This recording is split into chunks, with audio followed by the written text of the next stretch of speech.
Chers téléspectateurs, chères téléspectatrices, bienvenue. Nous sommes dans la continuité de notre émission dont les thèmes reposent sur la paix. La République démocratique du Congo entre guerre et paix. La paix doit-elle passer par le dialogue ou la paix doit nécessairement passer par les armes? Aujourd'hui, nous abordons le thème Rwanda-RDC, paix par le dialogue, point d'interrogation. Rwanda-RDC, paix par le dialogue. Merci, chers amis. Vous savez, comme on l'a dit, la guerre, c'est l'échec du dialogue. La guerre, c'est l'échec de pourparlers. La guerre, c'est l'échec des négociations. Et nous l'avons expérimenté malheureusement parce que le 15 décembre 2024, lorsque le président Paul Kagame a refusé de répondre à l'invitation de Luanda, directement nous sommes entrés dans le cycle de violence. Aujourd'hui, le monde entier, d'abord l'EAC SADC, demande qu'on revisite la feuille de route de pourparlers de Nairobi et la feuille de route de Luanda. Le Conseil de sécurité est revenu sur le dossier demandant au président Félix Tshisekedi de la RDC et au président Paul Kagame de revenir sur la table du dialogue. Est-ce que le dialogue est possible? Est-ce que le dialogue peut amener la paix? Voilà autour de ce thème que nous allons aborder notre émission d'aujourd'hui. Pour qu'il y ait la paix, il faut dialoguer. Mais le dialogue sur base de quoi?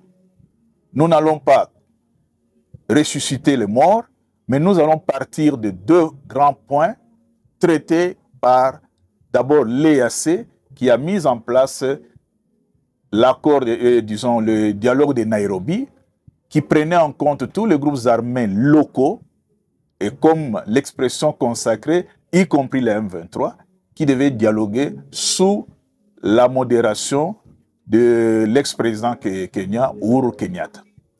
Nous avons le deuxième aspect, la feuille de route de Luanda. Dans la feuille de route de Luanda, le dialogue consiste, ou le dialogue c'est entre la République démocratique du Congo et le Rwanda. Tout le monde sait le rôle que le Rwanda joue dans la déstabilisation de la RDC. Alors, au niveau de pourparlers conjoints, ou disons de la réunion conjointe EAC-SADC, il a été demandé qu'on fusionne les deux processus de dialogue pour en donner un seul et trouver les voies et moyens pour la paix. Au niveau de l'Union africaine, c'était la même demande. Pour comprendre, que dit la feuille de route de Luanda? La feuille de route de Luanda dit simplement ceci, que la RDC et le Rwanda dialoguent. Et lorsqu'ils ont dialogué, ils se sont arrêtés pratiquement au bout du tunnel. Parce que la feuille de route de Luanda prend les préoccupations du gouvernement rwandais sur la neutralisation des FDLR, de Force de libération du Rwanda. Force démocratique pour la libération du Rwanda. Ça, c'est le point qui concerne le gouvernement rwandais, qui demande la neutralisation des FDLR. Le gouvernement congolais a accepté cette demande-là. Du côté du gouvernement congolais, il demande au gouvernement rwandais de retirer ses troupes du sol congolais. Donc, les deux points, si on les met ensemble, si on s'y met, si on met de la volonté, la paix peut revenir. C'est pourquoi la paix par le dialogue. Et c'est cette raison qui pousse toute la communauté internationale, depuis les organisations régionales, à demander à ce que les deux chefs d'État puissent se retrouver et continuer les discussions. Comme on dit, il n'y a que des montagnes qui ne se rencontrent pas, les hommes se rencontrent. Donc, le souhait de tout le monde, Congolais, Rwandais, Burundais, Africains, monde entier, le souhait est que les deux présidents se retrouvent et continuent les dialogues. Donc, le dialogue, il est possible.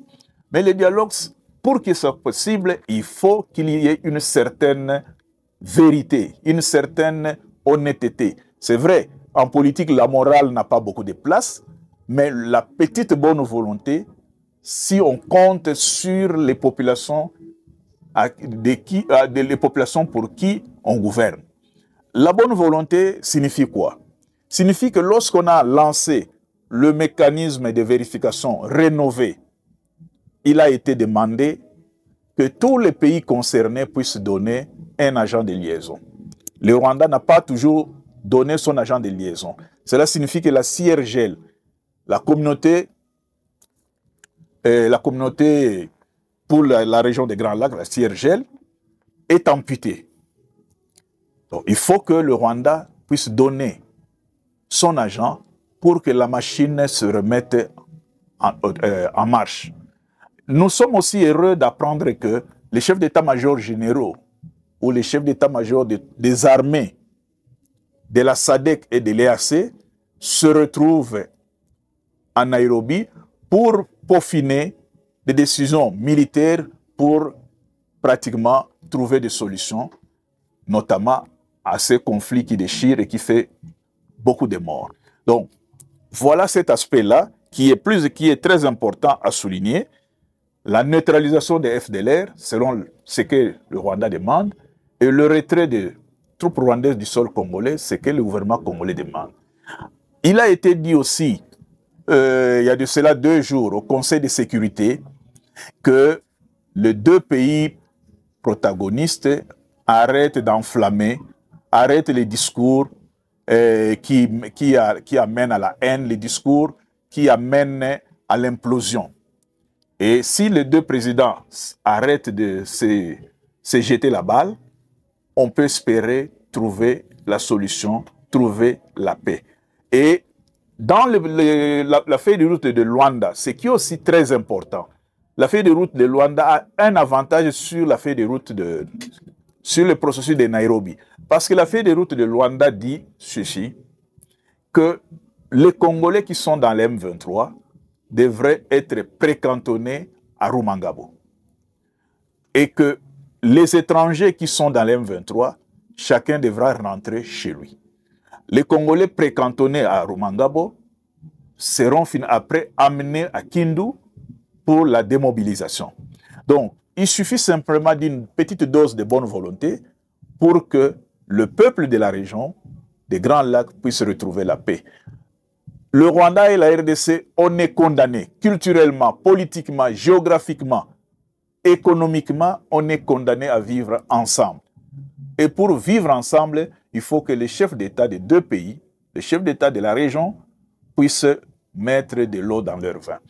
Et là aussi, nous pouvons saluer la proposition ou les propositions faites par le gouvernement burundais au Conseil de sécurité en 5 points.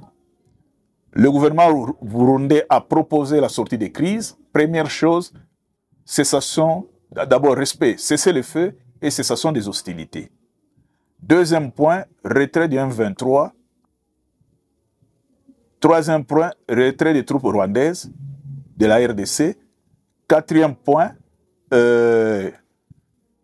neutralisation des FDLR et des groupes armés. Et 5e point, si je ne m'abuse, c'est pratiquement reprendre les dialogues. Mais le gouvernement burundais a insisté en disant que le rôle de maintien de la paix revient aux Nations Unies. Les Nations Unies doivent imposer la paix s'ils veulent que le peuple du monde entier puisse vivre en paix. Voilà, chers téléspectateurs, téléspectatrices, fusionner les 2 feuilles de route ou les 2 documents, trouver de nouveaux médiateurs, parce que vous savez aussi que le président Lorenzo est aujourd'hui président de l'Union africaine, dont il ne peut pas jouer tous ces rôles-là.